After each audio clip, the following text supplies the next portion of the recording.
Class 9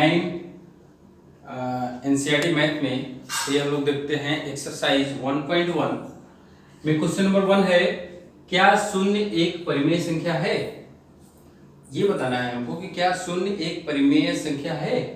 क्या इसे आप p बटे q के रूप में लिख सकते हैं? परिमेय संख्या को p बटे q के रूप में लिखा जाता है, जहां पर p और q पूर्णांक होता है और q is not equal to 0 होता है। जहां p और q पूर्णांक है और q is not equal to 0। Introduction देख रहे थे तो इंट्रोडक्शन में आया था ना कि जीरो भी परिमेय संख्या है। जीरो भी परिमेय संख्या है क्योंकि जीरो को हम 0/5 या 0/-6 के रूप में लिख सकते हैं। तो ये 0 पूर्णांक है, 5 पूर्णांक है, 0 पूर्णांक है, -6 पूर्णांक है। देखिए बटे में 0 नहीं है, तो इसको हम अगर कहीं भाग दें, 0 में 5 का भाग दें तो 0 आएगा, 0 में -6 का भाग दें तो भी 0 आएगा। इसका मतलब कि 0 एक परिमेय संख्या है। तो पहले का उत्तर तो हो जाएगा कि हाँ 0 एक परिमेय संख्या है। क्या इसे आप p बटे q के रूप में लिख सकते हैं? हाँ, तो यहाँ पे हमने लिख दिया, कुछ भी बटे में लिख दीजिए, बस 0 नहीं होना चाहिए। तो लिखेंगे इसे अतः इसे p बटे q के रूप में लिखा जा सकता है।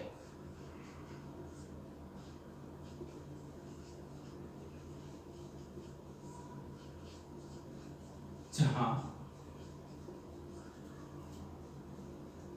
q is not equal to 0, जहां q is not equal to 0। बस इसमें इतना ही करना है, बस हो गया। क्वेश्चन नंबर 2 है, 3 और 4 के बीच में 6 परिमेय संख्याएं ज्ञात कीजिए।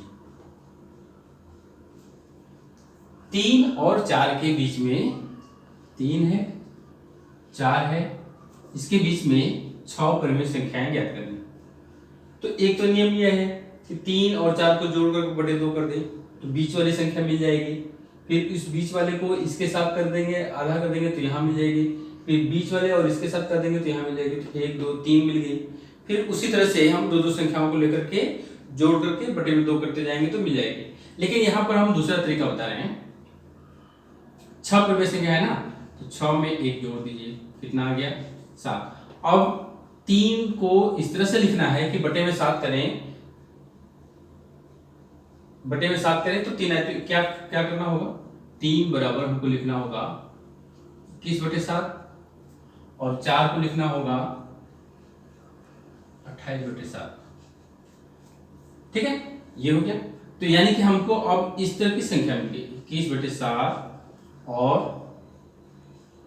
28/7 के बीच में 6 परिमेय संख्या बतानी है। तो 21/7 के बाद 22/7, 23/7, 24/7, 25/7, 26/7 एंड 27/7। देखिए 6 संख्या इससे ज्यादा होगा ही नहीं, 1 2 3 4 5 6। अगर इस नियम से करते हैं तो देखिए यहाँ के बाद वाली संख्या ये मिल जाएगी, इसके बाद वाली संख्या ये मिल जाएगी, है ना। इनके बीच में लिखनी तो हमारी जो संख्याएं होंगी, 6 संख्याएं होंगी, वो ये होंगी। लेकिन इसमें एक चीज ये ध्यान देना है कि ऐसी कोई संख्या इसमें न हो जो कट रहा हो। इसमें देखिए 22 है, 7 है, नहीं कट रहा है, 23/7 है, 24/7 है, 25/7, इसमें कोई कट नहीं है। तो यही आंसर हो जाएगा। ठीक है, इसमें यही आंसर हो जाएगा। चलिए दूसरे क्वेश्चन में अगर आएगा तो उस तरह का तो देखा जाएगा। देखते हैं क्वेश्चन नंबर 3। क्वेश्चन नंबर 3 में है एकदम जिसे उसमें पूर्ण संख्या था, है ना, इसमें परिमेय संख्या के रूप में दिया हुआ है। तो कह रहा है कि 3/5 और 4/5 के बीच में 5 परिमेय संख्याएं ज्ञात कीजिए। परिमेय संख्याओं में ये चीज हमेशा ध्यान दीजिएगा आप लोग।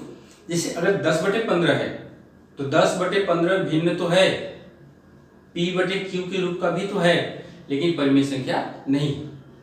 क्यों नहीं है? क्योंकि 10/15 5 से कट रहा है। परिमेय संख्या में एक के अलावा कोई भी संख्या उभयनिष्ठ नहीं होना चाहिए, ये महत्वपूर्ण है और परिभाषा में हमने बताया भी है। इस चीज को एकदम नोट कर लीजिए कि अगर ऐसा आता है तो उसको काट करके छोटा कर देंगे। चलिए इसमें देखते हैं कितनी संख्या ज्ञात करनी है, 5। तो क्या करेंगे, पहले 5 घन 1 यानी कि 6। क्या करें, 6 से ऊपर 6 से नीचे गुणा कर दें, 3 × 6 बटे 5 × 6 और इधर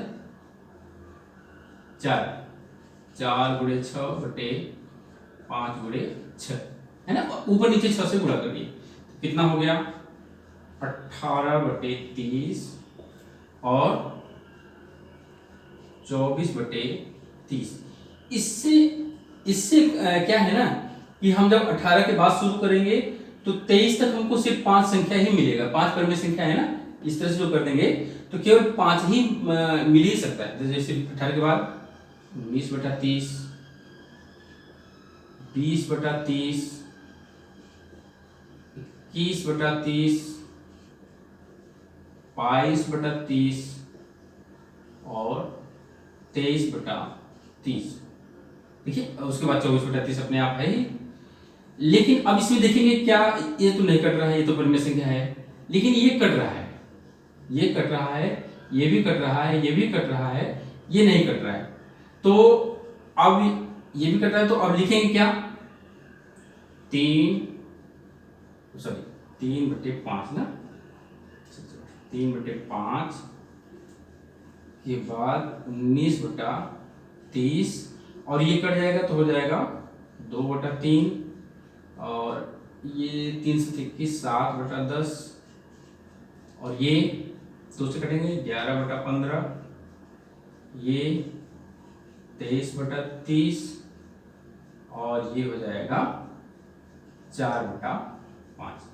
हमारा आंसर कितना होगा, ये 5 संख्या 19/30, 2/3, 7/10, 11/15, 23/30 यहां पर छोड़ देंगे तो दिक्कत होगी। क्वेश्चन उठने लगेगा कि भाई आपने तो 5 संख्याएं बता दिया, परिमेय संख्या के रूप में है भी, लेकिन क्या ये परिमेय संख्या है, क्या ये है, क्या ये है।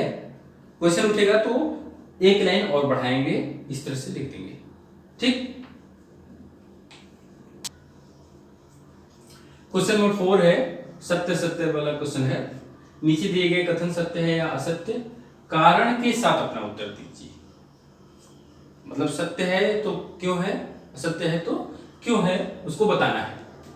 प्रत्येक प्राकृतिक संख्या एक पूर्ण संख्या होती है। प्राकृतिक संख्या पूर्ण संख्या, देखिए पूर्ण संख्या में क्या होता है, 0 1 2 3 4 ऐसे आगे बढ़ते जाते हैं। और प्राकृतिक संख्या क्या है, 1 से शुरू होती है। तो इसका मतलब कि जितने भी प्राकृतिक संख्या है पूर्ण संख्या होगी। ठीक है, तो इसका मतलब कि हो जाएगा हाँ। ठीक है, पूर्ण संख्या 0 से शुरू होती है और 1 2 3 4 5 6 ऐसे करते, जबकि प्राकृतिक संख्या 1 से शुरू होती है और ये पूरा का पूरा सूची पूर्ण संख्या का है। तो इसका मतलब यहां से, चाहे यहां से ले चाहे यहां से ले, सब पूर्ण संख्या में आ जाएगा। ठीक है, तो यहां से ले रहे हैं तो पूर्ण संख्या, यानी कि सभी प्राकृतिक संख्या पूर्ण संख्या होती है। प्रत्येक पूर्णांक एक पूर्ण संख्या होती है। देखिए पूर्णांक में क्या होता है, माइनस होता है, 0 होता है, माइनस वाली संख्या होती है, 0 होती है, पॉजिटिव संख्या होती है। और पूर्ण संख्या 0 से लेते हुए धनात्मक होती है, यानी ऋण पूर्ण संख्या में ऋणात्मक संख्या नहीं होती है। तो हम ये कह सकते हैं ना, असत्य। क्यों असत्य है ये बताना होगा ना, कि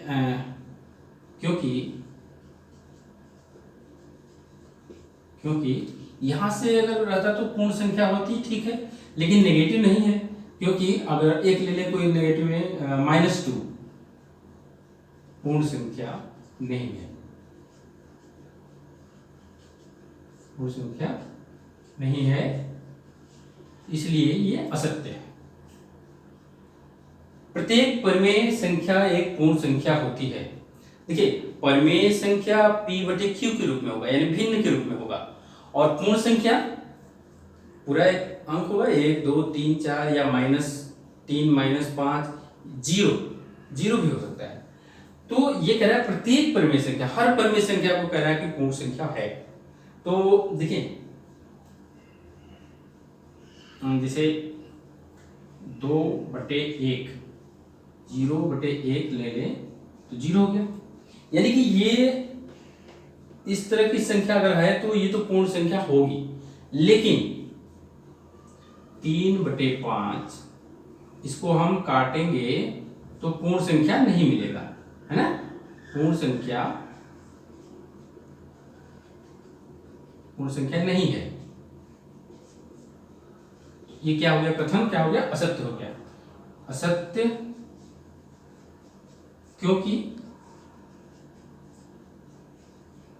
क्योंकि इसी को लिए 3/5 पूर्ण संख्या नहीं है।